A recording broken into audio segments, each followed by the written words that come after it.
Alex showed up last year as a new student, and that's always hard, transitioning right into the middle school.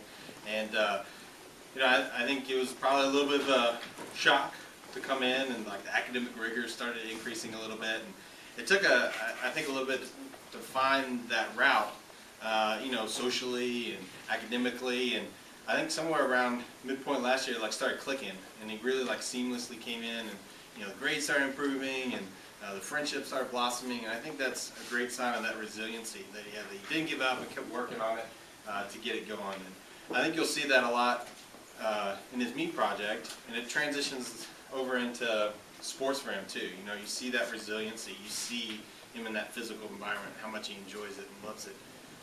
Being a goalkeeper, that last line of defense, I had to get through 10 people before it got by me, right? Right. Even on the basketball court, when he's running around playing, I think socially, where, if you have success, the whole team just lights up and gets really excited about it. So I think that says a lot about his friendships and the relationships he has with others, and how awesome that is. So it's a real testament there. So I'll put that one, and I'll let Alex get going. Ready?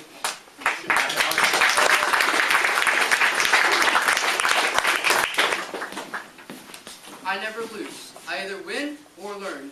Nelson Mandela. This quote best describes my years in middle school.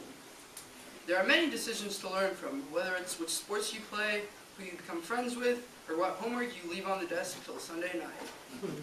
Here are some of the ways I've changed over my middle school years. Sports have always appealed to me, whether it's just a sport I do for fun, or a sport that I've dedicated 8 years of my life to. Basketball was a sport that I was interested in growing up. I always liked to be involved with basketball, anywhere from going to Miami Heat games with my dad, to getting blocked by the rim when trying to dunk using my trampoline. When I moved to Indiana, there was only one team for basketball at my school. Most of the people who tried out played clubs, so I didn't make the team. When I came to collegiate, I decided to give it another shot. My first year, I made the blue team, which I enjoyed tremendously. This winter, I decided to play basketball, knowing I could make any team, but fortunately, I made the gold team. Even though I didn't play that much during the season, we still won both of the tournaments we competed in. This experience taught me how to be a part of the team. During spring, I chose not to play lacrosse, instead focusing on my development as a goalkeeper and a team leader. That all paid off when we won the State Cup championship and I did not concede a single goal. I remember the feeling of lifting the State Cup trophy, knowing we would get a chance to play for the Midwest Regional Championship, which was a tremendous accomplishment for the team. Unfortunately, we got knocked out of the group stages in the Midwest Regional Championship. But referring back to what Nelson Mandela said, I did not view that as a loss. Instead, I looked at it as a learning experience. From this, our team learned that 85% effort is not going to cut it when you play against a national runner-up. I also viewed it as a form of motivation to work hard for the fall season. That work showed when I made 2 crucial 1v1 saves, which led to us winning the game. The surge of energy rushed through my body as I realized that I had saved what was seen to be a 100% goal. These were some of my favorite memories from the past year and a half playing for Javanon. This winter, I decided to play, Academically, I've always had my struggles. Whether it is starting a class I haven't taken since 2nd grade, or just a class I always struggle in. For me, these 2 classes were Spanish and English. When I first came to collegiate, I had to pick a foreign language. My parents urged me to pick Spanish to speak Spanish. I decided to take Spanish, but the class itself would not come easy. The other students in the class have been taking Spanish for longer than I have. I had to work hard to catch up. Another class I have always had my struggles in is English. At my old school, English was easy. Memorize some words, then cough them up on the test. Then forget about them. When I walked into English my first day, my teacher, Mr. Beasley, asked me to take a quiz with the rest of the class on a text I have never even read before. After that, I started English with a 76% C. After that experience, I quickly learned that Mr. Beasley was a very demanding teacher. I studied hard and was able to pass each quarter with an A.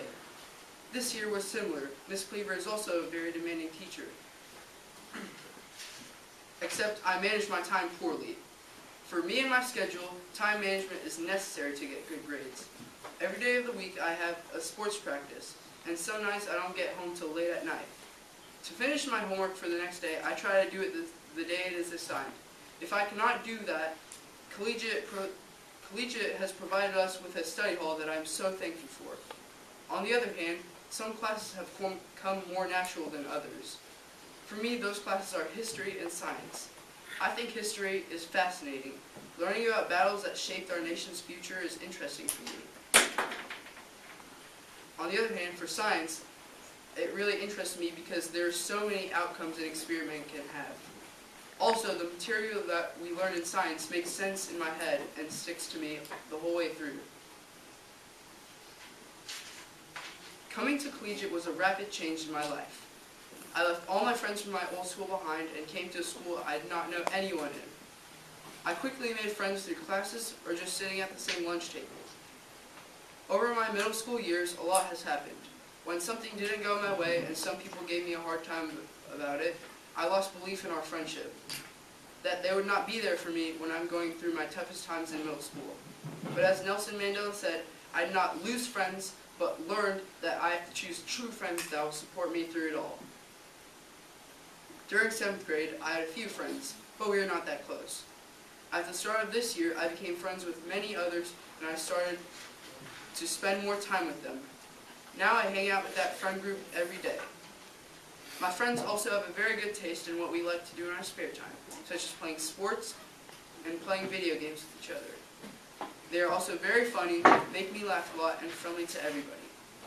Sure, we get in arguments once in a while, mostly during PE, but when the class is over, we walk out as nothing had happened. Outside of school, I have my two other friend groups. One is my friend group from my neighborhood. I moved to my neighborhood in 3rd grade and did not know anyone. The night we moved in, one of my neighbors came up to me and asked if I wanted to play basketball. When I took this opportunity, I had no idea the friendships it was going to provide me with. This was a start to many years spent living a few houses from each other, many days spent on a short 15-minute bus ride to school. Each year, our bond growing stronger, and it will continue to grow as we get older.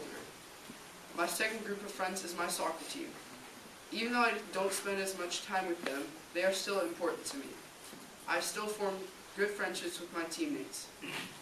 We have fun together in many ways, such as playing video games in one of my teammates' room to making a mess at different restaurants we go to. One of my favorite memories is when we eat as a team after a game in Memphis. We ate, then had a roast battle in the parking lot, and it was one of the funniest memories with my teammates. When someone says describe yourself, I usually say soccer. I love everything about it, whether it's just watching a simple game on TV, going to a game in real life, or just playing soccer with some friends. I just want to do something involved with soccer. Besides soccer being the sport I love, it is very fun to play and a great form of exercise. As a friend to others, I try to be kind and compassionate. I believe that if you treat someone with compassion, they will reflect compassion back. I try to demonstrate these two traits in my everyday life to be successful in my social life. What matters to me the most, though, is spending quality time with my family. Every summer, we go on vacations, and they are always cherishable memories. I'm so lucky to have a family like them, and extremely lucky to be able to go such amazing places in Europe that has opened my eyes to the world around me. I've been to many places around the world, such as Germany, France, and Turkey. Each trip teaches me something new about the country and the culture that is there. All of these experiences have shaped me into the person I am today. Middle school has its struggles, but without these three people, I would not be where I am today, physically, academically, and socially. My first dedication goes to my mom. I do not thank you enough for all you do to me. You create so many opportunities for me, push me to do my best in everything I do. You sacrifice your time to take me from Indiana to Kentucky just for an extra practice, and wake up at 5 a.m. and spend some nights teaching late at night so I can go to such an exceptional school. Thank you for everything you have done to me, Mom. My second dedication goes to Mr. Beasley. When I first came into his class, I did not have any notice on English. My writing skills were poor, and my vocabulary was not the best.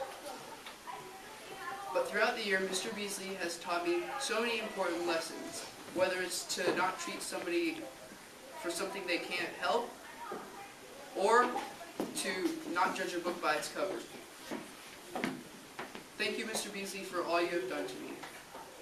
My final dedication goes to my goalkeeper coach, Tabani. When I first came to one of his practices, I was a terrible goalie playing for a lower-ranked team in southern Indiana.